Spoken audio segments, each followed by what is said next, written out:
Tu vas bientôt accoucher et tu t'imagines déjà allongée sur le dos, les pieds dans les étriers, prête à pousser. Cette image, elle ne vient pas de toi. On te l'a transmise par les films, l'hôpital et nos habitudes. Pourtant, cette position que l'on voit partout n'est pas forcément la plus adaptée pour ton accouchement sans péridurale. Aujourd'hui, nous allons parler de ces conditionnements quant à cette position sur le dos et surtout des besoins de ton corps le jour J. Ces scènes de films et de séries, tu les connais par cœur. Ça commence par une séquence où la femme enceinte perd les os. On a l'impression qu'on vide littéralement un seau d'eau par terre. Elle est vite conduite à l'hôpital et la scène d'après, elle se retrouve avec une blouse fesses à l'air, une perfusion allongée sur le dos, les pieds dans les étriers et pousse à s'en faire péter les veines. On les a vues 1000 fois, ces scènes-là. Et il y a aussi un autre conditionnement un petit peu plus subtil, celui-ci, c'est qu'au moment où tu rentres dans la salle de naissance, au milieu de cette pièce, il y a le lit. Tout autour du matériel médical, tu n'es pas chez toi, ce n'est pas le moment de réfléchir à quoi que ce soit et toutes ces associations en fait inconscientes vont venir se mettre en place. Du matériel médical, faut pas toucher, c'est peut-être stérile, je vais avoir des microbes ou déposer des microbes, hop, hop, hop, c'est du matériel de professionnel, je ne touche pas. Bon, à ma disposition, j'ai en plein milieu un lit. Eh ben, je vais utiliser ce lit comme je le fais à la maison. Donc, tu montes sur ce lit et tu t'allonges. C'est une autre sorte de conditionnement.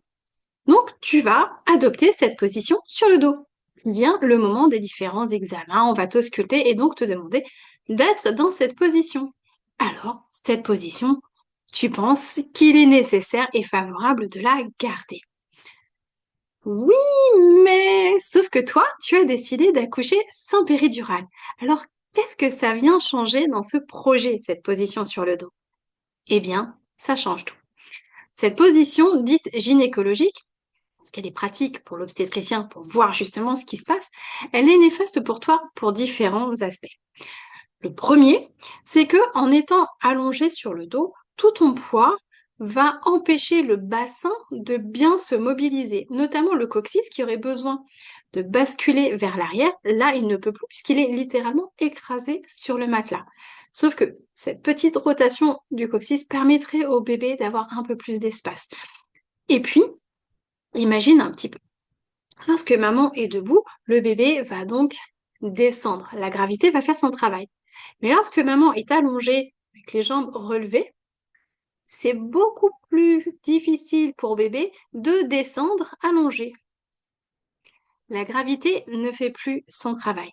Et puis, le dernier point néfaste de cette position sur le dos, c'est que du coup, tu vas te couper de ta mobilité et donc, potentiellement, ça peut ralentir déjà le travail et surtout pour toi, ça va rendre les contractions beaucoup plus difficiles à traverser puisque quand tu accouches sans péridurale, tu es connecté à ton corps et tu sais à quel moment tu as besoin de bouger. Tu sens que s'il y a une douleur, ah, peut-être que j'ai besoin de changer de position. Là, si tu es allongé sur le dos, tu ne peux plus, tu te sens moins actrice et moins maîtresse de la situation.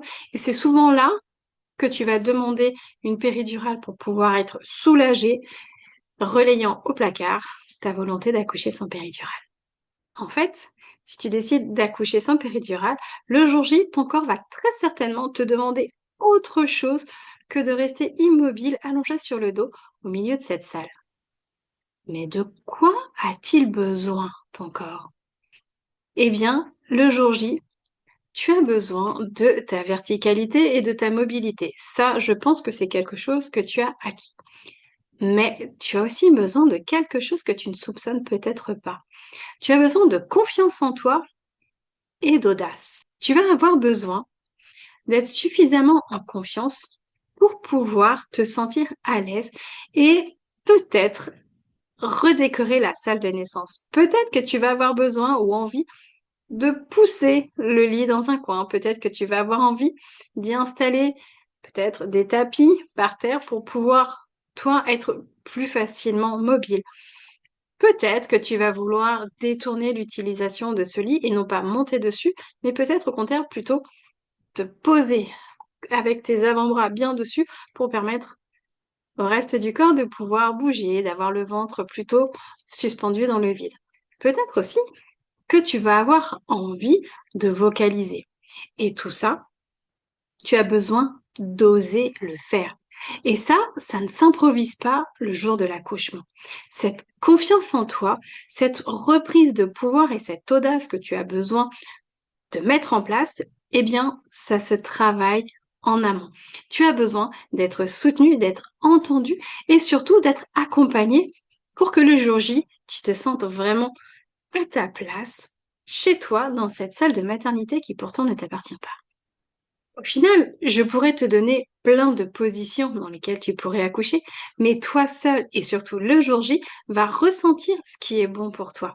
Si tu es justement en pleine connexion avec ton corps, tu vas ressentir les mouvements que tu as besoin de faire. C'est dans cet esprit que j'aime accompagner les femmes, leur permettre en amont de venir expérimenter certaines choses, de voir comment certaines positions ont des effets sur leur corps. Parce qu'encore une fois, le jour de l'accouchement, surtout si tu as décidé de te passer de la péridurale, il n'y a pas de place à l'improvisation.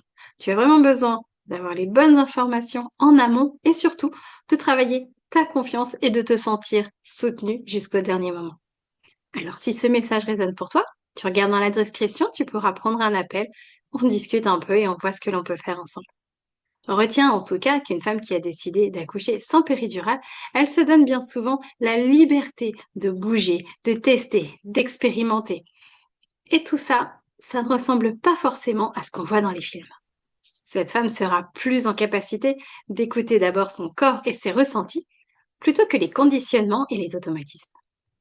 Je te souhaite de passer une belle grossesse, de vivre un superbe accouchement. Je t'embrasse bien fort. Prends soin de toi. Et avant de regarder la vidéo qui t'est suggérée, surtout, pense à t'abonner. Comme ça, tu auras toutes les notifications. Et puis moi, ça me fait plaisir. Allez, prends soin de toi.